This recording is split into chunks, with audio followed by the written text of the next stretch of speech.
And ఈరోజు అయితే 2:30కి వరల్డ్‌లో ది బెస్ట్ ఏదైతే రైవల్రీ ఉంటుందో అదే మన ఇండియా పాకిస్తాన్ మ్యాచ్ అయితే అండి. ఈరోజు మ్యాచ్ జరగబోతుంది. ఎందుకంటే మనం ఓన్లీ ఐసీసీ టోర్నమెంట్‌లోనే మనమైతే ఎదురెదురుగా మ్యాచ్‌లు రావడం చూస్తున్నాం. అంతకుమించి మనమైతే మ్యాచ్‌లు ఆడట్లేదు. టెస్ట్ మ్యాచ్‌లు గానీ, టీ20 గానీ ఏం ఆడట్లేదు. ఇండివిడ్యువల్‌గా అయితే. ఈరోజు చూస్తే మ్యాచ్ తెలిసి ఇద్దరికీ ఇంపార్టెంటే. ఒకటొచ్చేసి ఇండియాకొచ్చేసి ఈ మ్యాచ్ గెలిస్తే మనం సెమీఫైనల్ బెర్త్ ఆల్మోస్ట్ 90% కాదు 100% అయితే ఖాయమైపోతుంది. ఆహ్, సెమీఫైనల్‌కైతే. ఒకవేళ మనం ఓడిపోయామంటే పాకిస్తాన్‌కి ఆశలు చిగురిస్తాయి. ఈ మ్యాచ్ మనకన్నా కూడా క్రూషియల్ ఎవరికంటే పాకిస్తాన్‌కి. ఎందుకంటే ఈ మ్యాచ్ ఓడిపోయిందంటే పాకిస్తాన్ ఆల్మోస్ట్ అంటే ఇంక టోర్నమెంట్ నుంచి వైదొలిగినట్టే. సెమీఫైనల్‌కెళ్ళే ఛాన్స్ అయితే లేనట్టే. ఎందుకంటే నెక్స్టు అప్పుడేంటంటే ఇంక మళ్ళీ వేరే వేరే మ్యాచ్‌లయితే ఓడిపోవాల్సి ఉంటుంది కాబట్టి అంత జరిగే విషయం కాదు. ఆల్మోస్ట్ ఈ మ్యాచ్ గెలిచామంటే మనం సెమీఫైనల్‌కెళ్ళిపోతాం. పాకిస్తాన్ ఈ మ్యాచ్ ఓడిపోతే ఇంటికెళ్ళిపోద్ది. ఆ తర్వాత మీది మడక పాకిస్తాన్ గెలిచిందంటే మనం ఖచ్చితంగా మళ్ళీ న్యూజిలాండ్ పైనైతే గెలవాల్సి ఉంటుంది.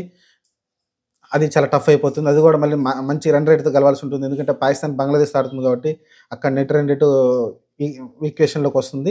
అందుకని ఈరోజు మ్యాచ్ అయితే ఖచ్చితంగా మనమైతే గెలుచుకోవాలి. గెలిస్తే సెమీఫైనల్‌కెళ్తాం.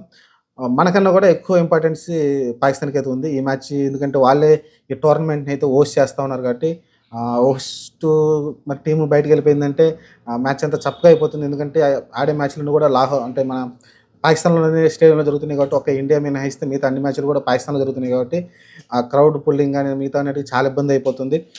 హోస్ట్ బయటికెళ్ళిపోయిందంటే చూద్దాం మరి ప్రస్తుతానికైతే నాకు తెలిసి ఆహ్, ఇండియానే అందరూ ఫేవరెట్‌గా చెప్తా ఉన్నారు. బలాబలాలు చూసుకుంటే అసలకి ఇండియా తోటైతే కనీసం 50% కూడా తోగలేని పరిస్థితి అయితే ఉంది. వాళ్ళ సైడ్ ఏమన్నా మ్యాచ్‌ని మలుపు తిప్పగలిగే ఎవరైనా ఉన్నారంటే రిజ్వాన్ ఒకడే. రిజ్వాన్ అయితే మంచిగా ఆడుతున్నాడు. అలానే షకీల్ కూడా మ్యాచ్‌ని మలుపు తిప్పగలడు. కొంచెం మంచి ఇన్నింగ్స్ అయితే ఆడగలడు అతను కూడా. చూద్దాం మరి వీళ్ళిద్దరే నాకు తెలిసి కీ ప్లేయర్‌గా కనిపిస్తా ఉన్నారు. బాబర్ ఆజమ్ అంత ఫామ్‌లో కనిపించట్లేదు. కానీ ఇండియా తరపున అయితే మంచి రికార్డ్ అయితే ఉంది. ఇప్పుడు కూడా మొన్నటిదాకా టాప్ 1 బ్యాటర్‌గా ఉన్నాడు. టాప్ 1లో ఉన్నాడు. మొత్తం వరల్డ్ వైడ్. ఇప్పుడైతే సెకండ్ ప్లేస్‌లోకి వెళ్ళిపోయాడు. శుభ్మన్ గిల్ టాప్‌కెళ్ళాడు కాబట్టి. కాబట్టి ఓవరాల్ చూసుకుంటే టీముని చూసుకుంటే మెయిన్ బౌలింగ్ అండి. అసలకి షాహిన్ అఫ్రిది కావచ్చు, నసీం షా కావచ్చు, హరీష్ షరఫ్ కావచ్చు. ఎప్పటినుంచో వాళ్ళ ఎక్స్‌పీరియన్స్ అయితే ఉపయోగపడుతుంది. షాహిన్ అఫ్రిది, హరీష్ షరఫ్ ఎక్స్‌పీరియన్స్ చాలా ఉపయోగపడుతుంది. మిడిల్ ఆర్డర్‌లో హరీష్ షరఫ్ వేసే బౌలింగ్ చాలా ఇబ్బంది పెడుతుంది మనల్ని అయితే. చూడాలి మరి వాళ్ళ ముగ్గురు పేసర్‌ని ఎలా ఎదుర్కొని మన వాళ్ళైతే సర్వ్ అవ్వగలుగుతారో. ఓవరాల్‌గా చూసుకుంటే చూద్దాం మరి. ప్రస్తుతానికైతే వాళ్ళ స్పిన్నర్‌లు అంత ఎక్స్‌పీరియన్స్ లేదు. చాలా న్యూ స్పిన్నర్స్ ఇప్పుడిప్పుడే డెవలప్ అవుతున్నారు. అదే వాళ్ళ మాజీ ప్లేయర్స్ కూడా చెప్పడం చూసాం. అఫ్రిది లాంటి వాళ్ళు, ఇంజమామ్ ఉల్ హక్ లాంటి వాళ్ళు చెప్పడం చూసాం. అఖ్తర్ లాంటి వాళ్ళు ఎక్స్‌పీరియన్స్ తక్కువ ఉంది మన వాళ్ళ స్పిన్నర్ల దగ్గర అయితే అని చెప్పడం చూసాం. చూద్దాం బ్యాటింగ్ డెప్త్ కూడా ఎక్కువ లేదని అయితే భావించడం చూసాం. మన దగ్గర అయితే బ్యాటింగ్ అయితే 8 దాకా ఉంది. రవీంద్ర జడేజా అయితే 8దో ప్లేస్‌లో వస్తున్నాడు. 8దో బ్యాటర్‌గా వస్తున్నాడంటే మీరు అర్థం చేసుకోవచ్చు మన బ్యాటింగ్ డెప్త్ ఎంత ఉందో. హర్షిత్ రాణా అంటే హర్షిత్ రాణా కూడా బ్యాటింగ్ చేయగలడు. కొంచెం ఆల్ రౌండర్‌గా మనం చూసాం. శివన్ దుబే రీప్లేస్ చేశారు. ఎంతో కొంత ఆల్ రౌండర్ కెపాసిటీ అయితే అతని దగ్గర ఉంది. అంటే 9 వరకు మనకు బ్యాటింగ్ ఉన్నట్టే.